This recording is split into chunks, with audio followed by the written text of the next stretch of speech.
salah satu sekolah rakyat. Hari ini sudah 100 yang beroperasi.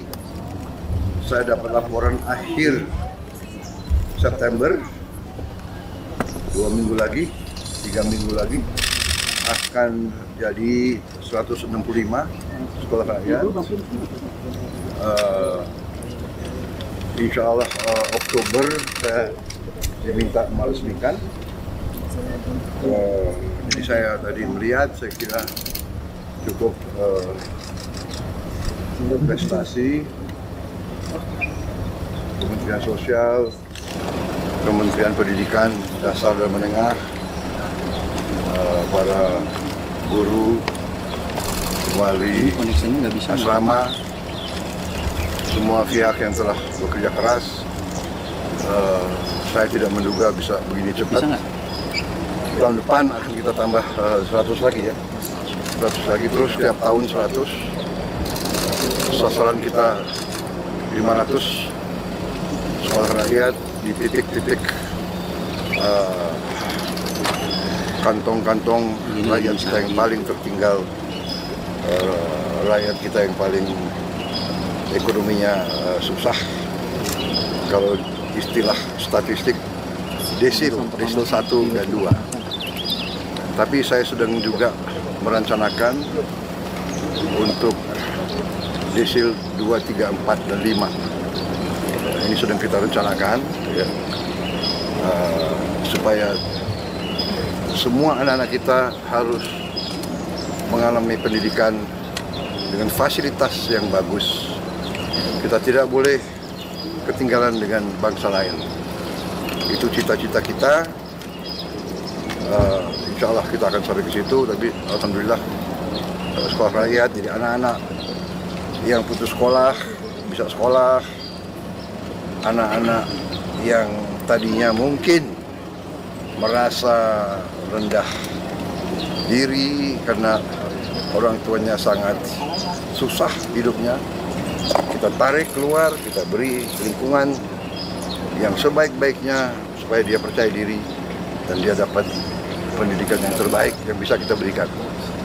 Jadi kita tidak mau membiarkan dan berharap ada perbaikan alamiah. Itu tentunya itu harapan kita, tapi kalau bisa kita, kalau perlu kita intervensi, kita bantu. Saya kira itu dari saya. Ada catatan atau perbaikan yang perlu dilakukan nggak Pak dari tinjauan pertama itu? Ya selalu ada harapan kita, tapi ini sebetulnya kampus yang sangat baik ini. Ya, saya kira untuk sekolah di Indonesia ini sudah sangat baik. Tempat tidurnya bagus. Tiap 3 siswa, 3 siswi atau tiap 2 satu kamar mandi. Saya dulu di Akademi Militer kita 60 orang kamar mandi yang los gitu. pakai dayung. Pak, bagaimana pemanfaatan teknologi yang bakal diterapkan di sekolah nantinya, Pak? Ya, jadi kita ingin mengejar ketertinggalan, ya. Kita sudah investasi sangat besar di pendidikan, tapi kita harus sadar, harus koreksi. Ya, kita akui mungkin belum efisien, masih banyak kebocoran. Kita sadar sendiri kekurangan bangsa, tapi kita jangan mikir yang lalu, kita perbaiki yang sekarang. Jadi sekarang kita all out, kita mau hemat, kita mau selamatkan sumber daya kita, ya. Kita harus kita berantas korupsi. Sisa uang yang begitu banyak kita investasi kepada pendidikan. Anak-anak kita adalah masa depan kita.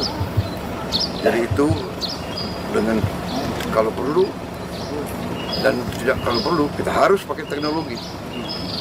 Dan sekarang pun kita sudah sebarkan, tapi baru mampu satu sekolah 1 layar digital pintar, istilahnya smart digital screen, smart television. Baru mampu satu sekolah satu. Tapi berarti tahun ini kita harapkan 330.000 sekolah akan dapat.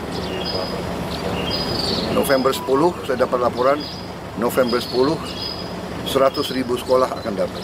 Sekarang baru 10.000. 100.000 November 10. Tahun depan kita tambah satu sekolah 3 layar. Idealnya nanti satu kelas 1 layar.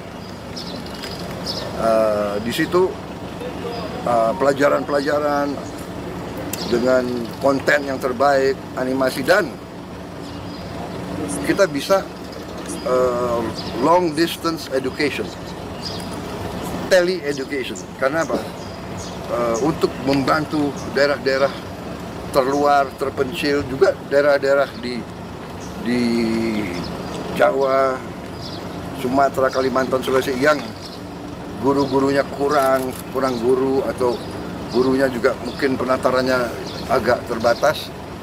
Ada guru-guru yang terbaik.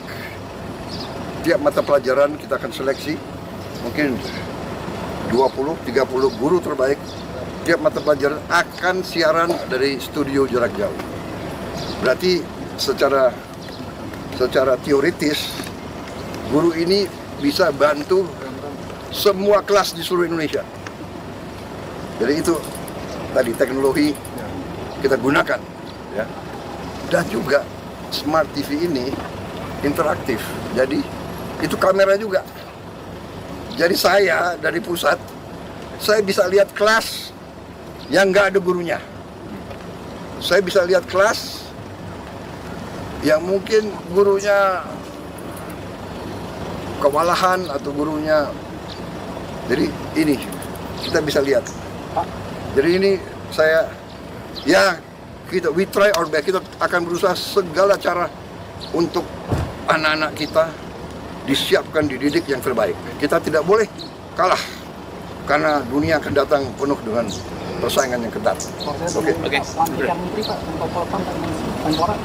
Ya, nanti tunggu waktunya biar kalian ada semangat. Oke, baik, terima kasih. Kita sekolah rakyat tuh ya. Oke ya. Sekolah rakyat nanya Menko Polhukam. Pak, tadi kan sempat interaksi dengan siswa sekolah rakyat, Pak ya. Jadi apa Pak yang jadi disampaikan, Pak? Guru-guru seperti apa, dan kalau di daerah kan mereka jauh-jauh jaraknya untuk ke sekolah, Pak. Apakah ada asrama atau karena ada beberapa guru yang bilang sekolahnya jauh. Ya. Kita akan perbaiki. Ya. Kita akan perbaiki dan kita akan buktikan. Kita tidak hanya angan-angan, punya visi. Kita harus mulai dengan cita-cita, mulai dengan impian, tapi kita harus mencapai dengan real. Sekarang sudah ada 100 sekolah rakyat real. Minggu depan, 2 minggu lagi 65, tahun depan 100 lagi. Nanti sekolah yang lain kita perbaiki semua. Ya. We make the impossible possible. Yang tidak mungkin kita bikin mungkin. Dengan niat, dengan kepercayaan diri, dengan tekad. Ya. Selalu think big, do our best.